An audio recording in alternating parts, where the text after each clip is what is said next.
O livro de Isaías, capítulo 29, versículo 9. O título diz: a cegueira espiritual e a hipocrisia do povo.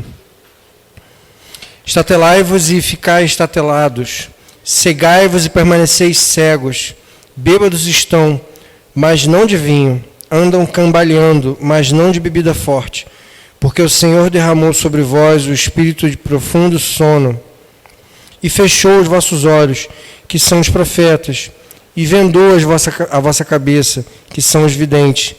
Toda visão já se vos tornou como as palavras de um livro selado, que se dá ao que sabe ler, dizendo: lê isto, peço-te. E ele responde: não posso, porque está selado. E dá-se o livro ao que não sabe ler, dizendo: lê isto, peço-te. E ele responde: não sei ler. O Senhor disse: visto que este povo se aproxima de mim, e com a sua boca e com os seus lábios me honra, mas o seu coração está longe de mim, e o seu temor para comigo consiste só em mandamentos de homens, que maquinalmente aprendeu, continuarei a fazer a obra maravilhosa no meio deste povo. Sim, obra maravilhosa, e um portento, de maneira que a sabedoria de seus sábios perecerá, e a prudência dos seus prudentes se esconderá. Ai dos que escondem profundamente o seu propósito do Senhor, e as suas próprias obras fazem às escuras, e dizem: quem nos vê? Quem nos conhece? Que perversidade é vossa! Como se o oleiro fosse igual ao barro, e a obra dissesse ao seu artífice: ele não me fez, e a coisa feita dissesse do seu oleiro: ele nada sabe. Só até aqui, irmãos, pode sentar glorificando o Senhor. Irmãos, a gente fica às vezes sem entender certas igrejas que pregam aquilo que foge da salvação, do evangelho da verdade, da palavra contra o pecado, do caminho estreito para a glória, que é a salvação individual. A gente fica sem entender como que certas igrejas pregam um evangelho errado, aproveitador, aquele evangelho da prosperidade, né, focado em dinheiro, em bênção, em prosperidade, em recompensas. Usa Deus como se fosse um recompensador.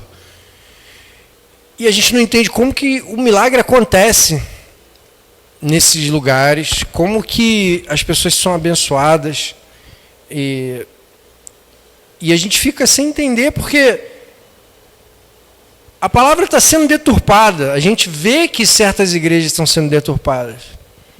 Mas aí, Isaías aqui tem a palavra do Senhor, dizendo no capítulo 29, que ele explica que, a partir do versículo 10, eu vou fazer em ordens opostas aqui, para poder dar um entendimento melhor da palavra. O versículo 10, porque o Senhor derramou sobre vós o espírito de profundo sono.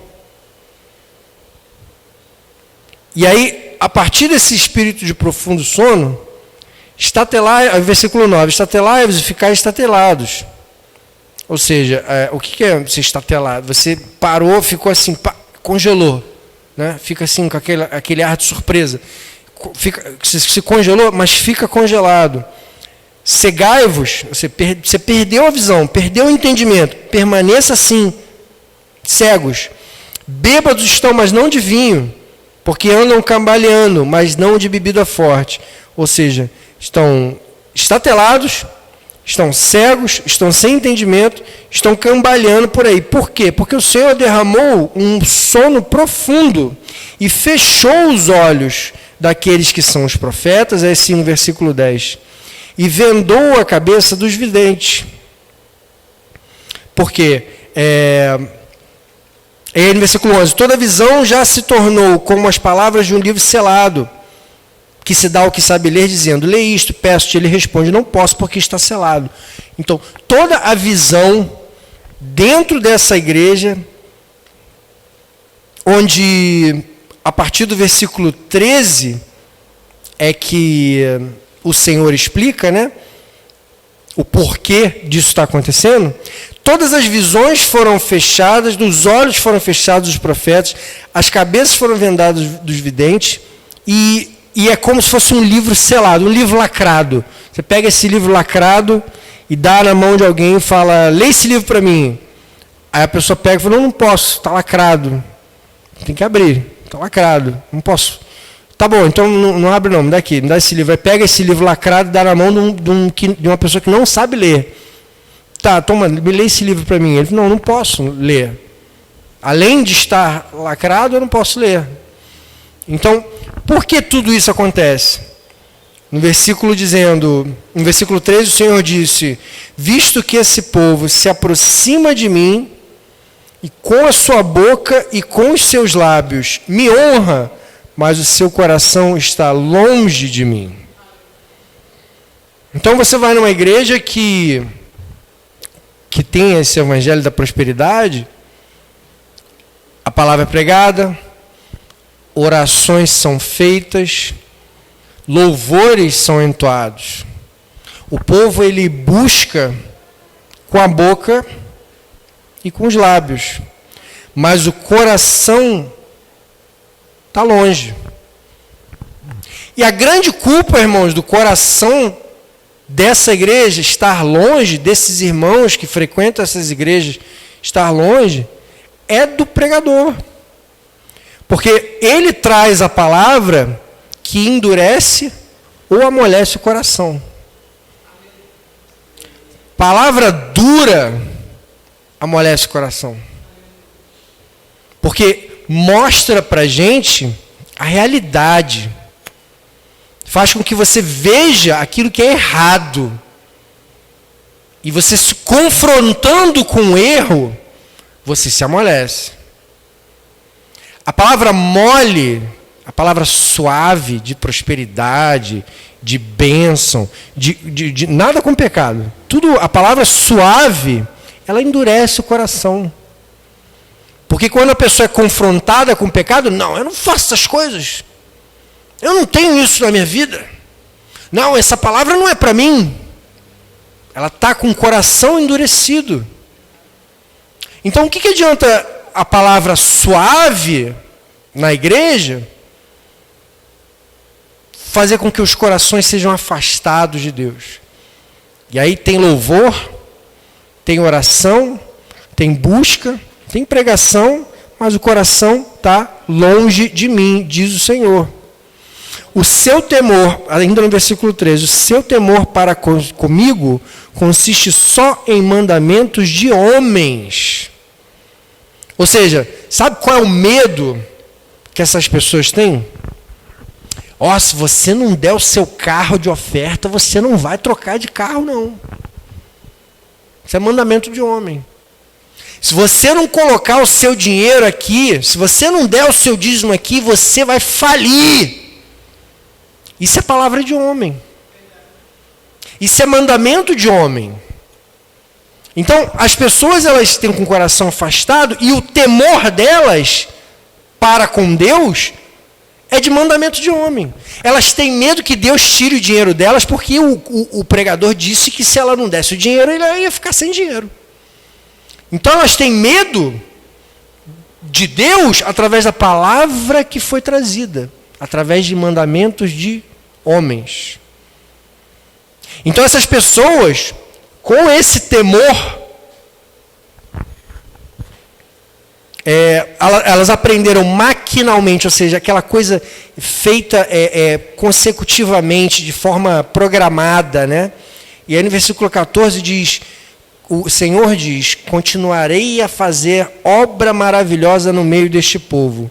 Sim, obra maravilhosa e um portento, que significa um milagre, de maneira que a sabedoria dos seus sábios perecerá, e a prudência dos seus prudentes se esconderá. Ou seja, aquele falso profeta que pregou o mandamento de homem, falando que a pessoa ia falir se não desse o dinheiro dela, ia perder tudo se não colocasse apartamento, a pessoa com medo de Deus, por causa do mandamento do homem, fez, E Deus, por misericórdia, para, como diz aqui no versículo 14, para que a sabedoria dos sábios se pereça, porque eles estão achando que eles vão conseguir dinheiro das pessoas assim, chantageando.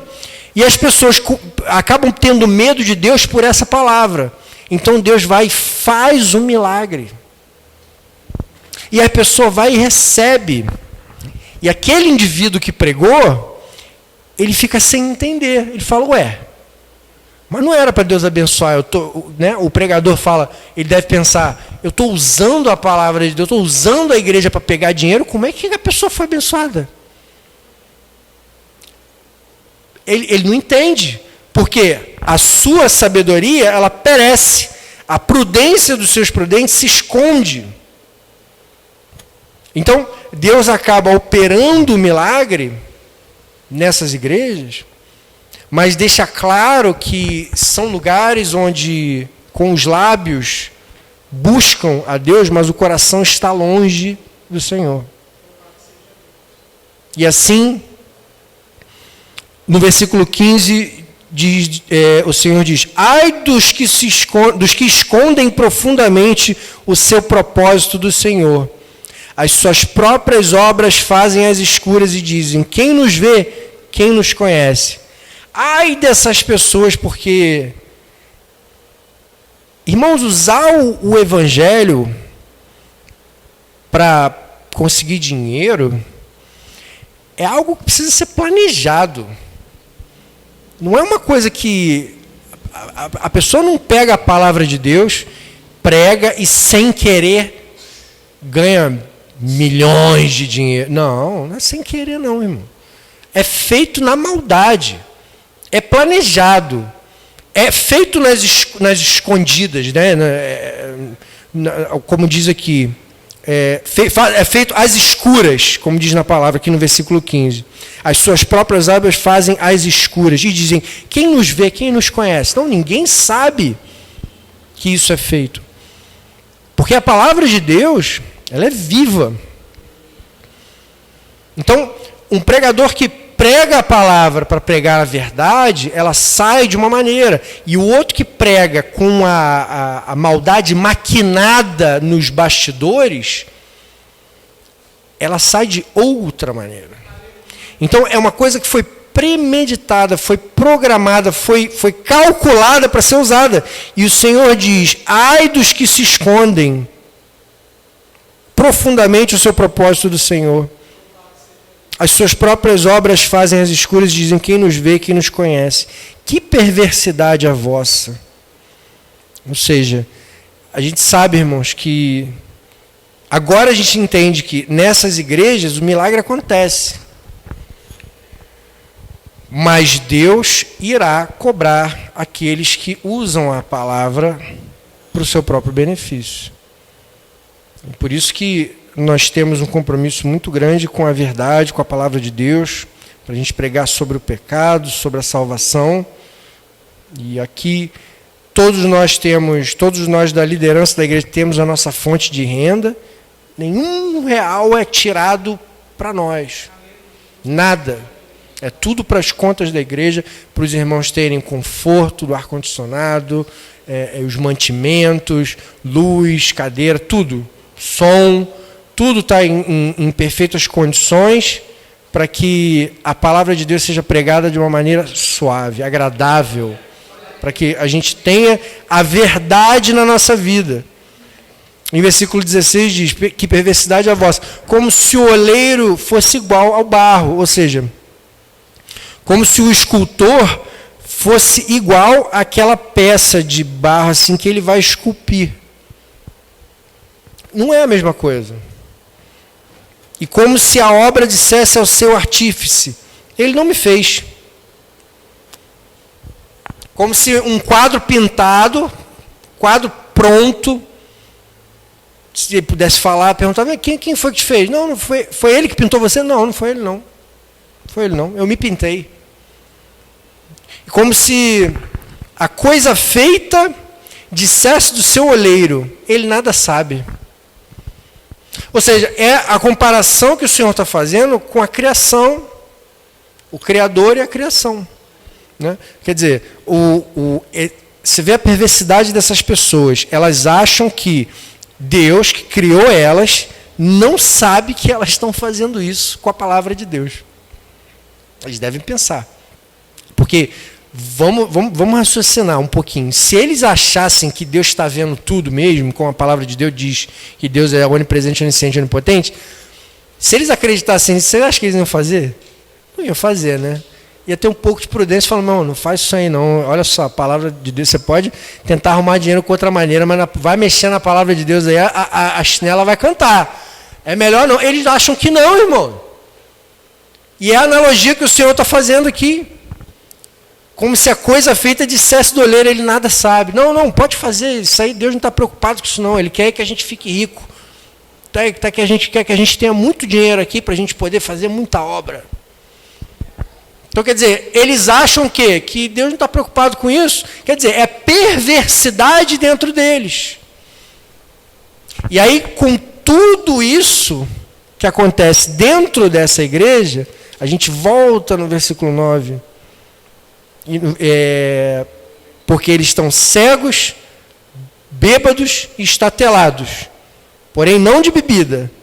Mas sim, porque no versículo 10 diz, porque o Senhor derramou sobre eles um espírito de profundo sono. Ou seja, quanto mais eles maquinam com o evangelho para o seu próprio benefício, menos eles entendem da palavra. Mais profundo é o sono, menor é o entendimento, mais cego eles ficam, menos coisas eles veem. E é praticamente uma esfera sem fim, uma espiral sem fim. Mas Deus continua nessa igreja fazendo a obra, nesse povo. Obra maravilhosa e milagre. Só para deixar eles sem credibilidade. Para que Deus seja exaltado. Então essa palavra explica, irmãos, muita coisa que a gente vê acontecendo hoje em dia.